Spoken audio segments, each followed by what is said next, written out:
السلام علیکم، کیسے ہیں آپ سب؟ امید کرتی ہوں خیریت سے ہوں گے۔ میرا نام ہے سیدہ ایمان۔ جو مجھے جانتے ہیں، جنہوں نے مجھے پچھلی ویڈیو پہ سپورٹ کیا، ان سب کا بہت بہت شکریہ کہ آپ نے میرے اس ٹاپک کو، دعاؤں کو، وظیفوں کو جو میں آپ کے لیے بتاتی ہوں، آپ کی پریشانیوں کے لیے، آپ نے اس کو بہت سپورٹ کیا، آپ نے ان کو بہت پسند کیا۔ ان سب کے لیے بہت شکریہ۔ آج میں آپ کے لیے ایک ایسا ٹاپک لے کے آئی ہوں نا، جو ایک کیفیت ہے اور ایک ہر جاندار پر گزرنی ہے۔ ہر انسان، ہر بادشاہ، ہر فقیر، ہر چھوٹا، ہر بڑا، ہر انسان پر، ہر جاندار پر وہ کیفیت گزرنی ہے، وہ ہے موت۔ لیکن ہم موت کے بارے میں بات نہیں کریں گے۔ موت سے 24 گھنٹے پہلے کیا ہوتا ہے؟ اکثر اس ٹاپک پر بات نہیں کرنا چاہتے، ڈر رہے ہوتے ہیں، گھبرا رہے ہوتے ہیں، لیکن یہ تو برحق ہے۔ اس کا سامنا تو ہمیں کرنا چاہیے۔ جب تک ہم اس چیز کا سامنا نہیں کریں گے، جب تک ہمیں حقیقت کیسے پتہ چلے گی؟ جب ہمیں قرآن اور حدیث کی روشنی میں اس بات کو جاننا چاہیے کہ ہمارے ساتھ کیا ہو رہا ہے، کیا ہو رہا تھا اور کیا ہوگا۔ اس کیفیت سے سب گزریں گے، ہر جاندار۔ لیکن ہم بحیثیت انسان اور مسلمان، ہمیں پتہ ہونا چاہیے کہ ہمارے ساتھ کل کو کیا ہوگا، اور اگر ہمارے ساتھ ایسا ہوگا تو ہمیں اس وقت کیا کرنا چاہیے۔ تو موت سے 24 گھنٹے پہلے کیا ہوتا ہے، یہ موضوع شاید آپ میری ویڈیو نہ سنیں یا ڈرنے کی کوشش کریں، لیکن آپ خود سوچیں نا، جو چیز ہم پر آنی ہی ہے، اس سے ہمیں کیوں ڈرنا؟ بلکہ ہمیں اس کے بارے میں معلومات لینی چاہیے کہ ہمیں اس وقت کیا کرنا چاہیے، اور ہمارے اختیار میں کیا ہوگا، اور ہمارے ساتھ کیا ہوگا۔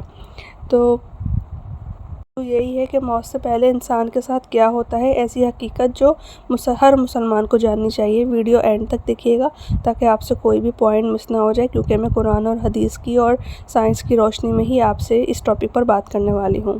موت آنے سے پہلے یہ نشانیاں ظاہر ہو سکتی ہیں۔ حیران کن معلومات کبھی آپ نے یا میں نے یا کسی نے بھی کبھی سوچا ہی نہیں، جو انسان ہونے کی حیثیت سے کوئی سوچ بھی نہیں سکتا کہ ہم پر بھی آئے گا۔ ہمیں یہ تو پتہ ہے کہ کل کون سا دن ہے، کل کون سی تاریخ ہے، لیکن ہم پر ایک وقت ایسا آئے گا جو صرف اللہ تعالیٰ کو پتہ ہے، اور ہمیں نہیں معلوم کہ ہم پر یہ وقت کب، کیسے اور کس طرح نازل ہوگا۔ لیکن اس بات سے ہم منہ نہیں موڑ سکتے کہ یہ ہم پر وقت نہیں آئے گا، یہ وقت ضرور آئے گا۔ ہم سب جانتے ہیں کہ ایک دن اس دنیا سے جانا ہے، لیکن اکثر ہم اس حقیقت کو بھول کر دنیا کی مصروفیات میں کھو جاتے ہیں۔ کبھی آپ نے سوچا ہے کہ اگر آج ہماری زندگی کا آخری دن ہو تو کیا ہم اپنے اعمال سے مطمئن ہوں گے؟ اسلام ہمیں یہ سکھاتا ہے کہ موت کو یاد رکھنا دل کو نرم کرتا ہے اور انسان کو نیکی کی طرف راغب کرتا ہے۔ آج کل لوگ مستقبل کی پلاننگ میں اتنے مصروف ہیں کہ آخرت کی تیاری کو بھول گئے ہیں۔ کوئی گھر بنانے میں لگا ہوا ہے، کوئی دولت جمع کرنے میں لگا ہوا ہے، کوئی شہرت حاصل کرنے میں لگا ہے۔ یہ سب ٹھیک ہے، ظاہر ہے جب زندگی ہے تو زندگی کے کام بھی تو ہوں گے ہی نا، لیکن جو زندگی کا اختتام ہے، ہم اس کو کیوں بھول گئے؟ ہمیں اس کو بھی تو یاد رکھنا چاہیے نا۔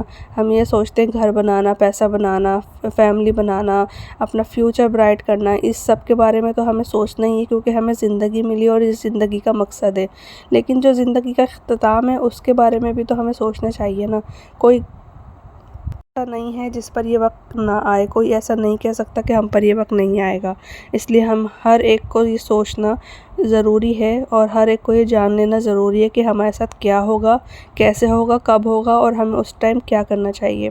یہ سب چیزیں بری نہیں، لیکن اگر انسان آخرت کو بھول جائے تو یہی چیزیں نقصان کا سبب بن جاتی ہیں۔ سوچئے، اگر آج رات سونے کے بعد دوبارہ آنکھ ہی نہ کھلے تو کیا ہوگا؟ کیا ہمارے والدین ہم سے خوش ہیں؟ کیا ہم نے کسی کا حق تو نہیں مارا؟ کیا ہم نے کسی کا دل تو نہیں دکھایا؟ کیا ہم نے کسی کے ساتھ ناجائز تو نہیں کیا؟ کیا ہم نے کسی کو آیا تو نہیں ہے اتنا کہ وہ اللہ سے ہماری شکایت کرنے میں نہ کرے؟ کیا ہم نے کوئی ایسی غلطی تو نہیں کی جو ہماری لیے آزمائش بن جائے اور آخرت میں ہمارے لیے مشکل بن جائے؟ موت اچانک بھی آ سکتی ہے، اس لیے نیک لوگ ہمیشہ اپنی زندگی کو بہتر بنانے کی کوشش کرتے ہیں۔ آپ نے تاریخ پڑھی ہوگی، آپ نے تاریخ سنا ہوگا کہ جو پچھلے لوگ تھے وہ کتنا موت پر یقین کرتے تھے۔ وہ پیسہ جوڑنے میں، گھر بنانے میں اتنا یقین نہیں کرتے تھے جتنا وہ موت کی تیاری میں اپنا وقت گزارتے تھے، اور اس کی تیاری میں لگے رہتے تھے، اور جبھی وہ اللہ کے قریب بھی تھے، جبھی ان کا ایمان بھی مضبوط تھا۔ وہ ہر دن کو اپنی زندگی کا آخری دن سمجھتے تھے۔ ایک بزرگ سے پوچھا گیا، آپ اتنے سکون میں کیسے رہتے ہیں؟ انہوں نے جواب دیا، میں ہر صبح یہ سوچتا ہوں کہ شاید یہ میری زندگی کا آخری دن ہو۔ جب انسان موت کو یاد رکھتا ہے تو اس کا غرور ختم ہونے لگتا ہے، وہ دوسروں کو معاف کرنا سیکھ لیتا ہے، وہ جھگڑوں سے دور رہتا ہے، وہ اللہ تعالیٰ کی طرف رجوع کرتا ہے، وہ گناہوں سے دور رہتا ہے، وہ بے حیائی، زنا اور ان تمام گناہوں سے دور رہتا ہے جو ہمارے لیے آخرت میں مشکلات پیدا کریں۔ اسی لیے رسول اللہ صلی اللہ علیہ وآلہ وسلم نے موت کو کثرت سے یاد کرنے کی ترغیب دی ہے۔ آج ہم میں سے بہت سے لوگ یہ سوچتے ہیں کہ ابھی بہت وقت ہے، توبہ بعد میں کر لیں گے، نماز بعد میں شروع کر لیں گے، قرآن بعد میں پڑھ لیں گے، یا ہم نے اگر کسی کا دل دکھایا ہے تو ابھی تو ہمارے پاس بہت وقت ہے، ہم بعد میں معافی مانگ لیں گے، ہم بعد میں اپنے مسئلے حل کر لیں گے۔ لیکن حقیقت یہ ہے کہ کسی کو نہیں معلوم کہ اگلا لمحہ اس کی زندگی میں ہے بھی یا نہیں۔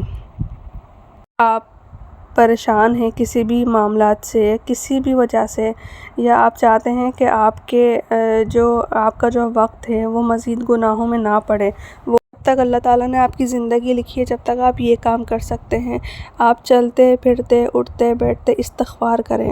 آپ جانتے ہیں کہ اگر ہماری موت کسی حادثات سے، خدا نخواستہ حادثات سے یا کسی بری طریقے سے لکھی ہو اور ہم نے چلتے پھرتے استغفار کیا ہو اپنی زندگی میں، تو ہماری موت آسان ہو سکتی ہے، ہمارے موت کا وقت آسانی سے آ سکتا ہے، اور جو حادثاتی موت سے ہمیں محفوظ رکھتا ہے یہ استغفار۔ ویسے تو دنیا کے زندگی کے بہت سارے مسئلے اس استغفار سے دور ہو سکتے ہیں، لیکن آج جس ٹاپک پر ہم بات کر رہے ہیں نا، ہم اسی پہ ہی بات کریں گے۔ استغفار بہت ضروری ہے، اس کو چھوٹا سا کوئی لفظ نہ سمجھیں، یہ بہت بڑی نعمت ہے۔ اور دوسری بات یہ کہ آپ جب بھی نماز پڑھیں، جب بھی وضو کریں، یا آپ کو جب بھی یاد آئے، آپ یہ تسبیح لازمی پڑھا کریں، لا الہ الا اللہ وحدہ لا شریک لہ لہ الملک ولہ الحمد وہو علی کل شیء قدیر۔ اگر آپ کو یہ تسبیح یاد ہو گئی نا اپنی زندگی میں، اگر آپ نے چلتے پھرتے اٹھتے بیٹھتے اس تسبیح کو اپنی عادت بنا لیا، اپنے پلو سے باندھ لیا نا، تو یقین جانیں آخری وقت تک بھی آپ کے منہ پر یہی لفظ رہیں گے، کیونکہ آپ کو عادت ہو چکی تھی، آپ نے پریکٹس کی ہے اس کی۔ اور سب سے امپورٹنٹ بات کہ خدا را نماز کی پابندی کیا کریں۔ دیکھیں، کل پڑھیں گے، بعد میں پڑھیں گے، یہ سب سوچنے سے نا انسان کا وقت ضائع ہوتا ہے، اور یہ وقت بہت قیمتی ہے۔ آپ یہ سوچیں نا کہ ہم مسلمان ہیں، اللہ تعالیٰ نے ہمیں مسلمان بنایا ہے، اور ایک کافر اور ایک مسلمان کے بیچ صرف ایک نماز کا ہی تو فرق ہے۔ کھانا پینا وہ بھی کھاتا ہے، ہم بھی کھاتے ہیں، دنیا میں وہ بھی رہتا ہے، ہم بھی رہتے ہیں، اچھے برے کام وہ بھی کرتا ہے، ہم بھی کرتے ہیں، پھر ہم سیم ہی ہوئے نا اگر ہم نے نماز بھی نہیں پڑھی تو۔ مسلمان تو نماز سے ہی پہچانا جاتا ہے نا، اپنے اخلاق سے پہچانا جاتا ہے، نبی کی سنتوں پہ عمل کر کے پہچانا جاتا ہے۔ تو خدا را نماز کی پابندی شروع کریں آج سے، ابھی سے، اسی وقت سے۔ آپ نماز کی پابندی شروع کریں تو کم سے کم آپ ایک صفحہ قرآن کا ضرور پڑھا کریں۔ آپ سے بہت سارا نہیں پڑھا جا رہا نا، صحیح عادت نہیں ہوتی، شیطان حاوی ہوا ہوتا ہے، سمجھ میں آتی ہے ہر چیز، لیکن اگر آپ نے نماز پڑھی ہے نا تو آپ چلیں ایک صفحہ، آدھا صفحہ پڑھ لیں، آپ کو اس سے عادت ہوگی۔ آپ نے کم سے کم شروعات تو کی نا، اور جب اللہ تعالیٰ کو دیکھتے ہیں نا کہ میرا بندہ شروعات تو کر رہا ہے نا، تو اللہ پاک بھی ہمت دیتے ہیں۔ بس آپ یہ کام کریں، استغفار کریں، لا حول ولا قوت الا باللہ العلی العظیم، چلتے پھرتے پڑھیں، پھر دیکھیں آپ کو دل میں کتنا سکون ہوگا۔ اور جن کے دل میں سکون ہوتا ہے نا، اللہ تعالیٰ ان کا اختتام بھی سکون سے ہی کرتے ہیں۔ ایک اور اہم بات یہ ہے کہ اگر آپ کسی سے ناراض ہیں، یا کوئی آپ سے ناراض ہے، کوئی آپ کا اپنا رشتہ، کوئی رشتہ دار، کوئی پڑوسی، یا اس طرح کوئی بھی جس سے آپ ناراض ہیں، جس سے آپ بات چیت نہیں کرتے، جس سے آپ تعلق توڑے بیٹھے ہیں، آپ اس کو بھی منائیں اپنی زندگی میں۔ یہ بھی ایک مسلمان کی یہ ویڈیو خوف پیدا کرنے کے لیے نہیں بلکہ یاد دہانی کے لیے بنائی گئی ہے، کیونکہ کامیاب انسان وہ نہیں جو صرف دنیا بنا لے، بلکہ کامیاب وہ ہے جو دنیا کے ساتھ اپنی آخرت بھی بنا لے۔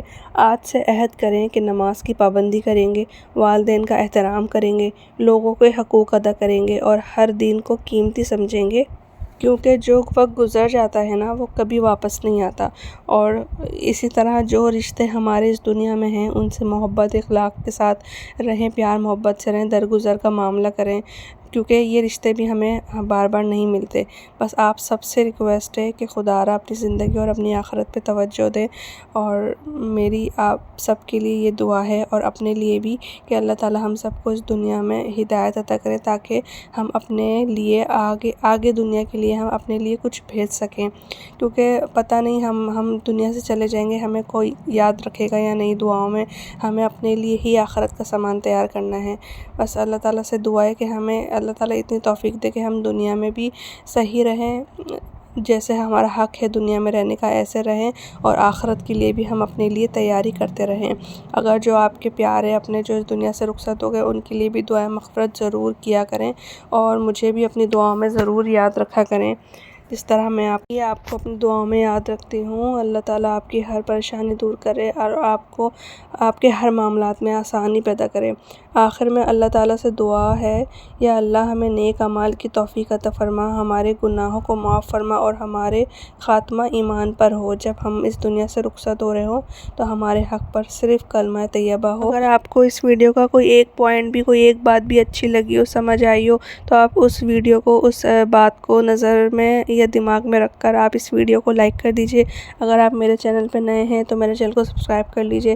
میں انشاءاللہ آپ سے نیکسٹ ویڈیو میں ملوں گی کسی نیو اچھے سے ٹاپک کے ساتھ۔ جب اپنا خیال رکھیے گا بہت زیادہ، مجھے دعا میں یاد رکھیے گا۔ جب تک کے لیے سیدہ ایمان کو اجازت دیجیے۔ اللہ حافظ۔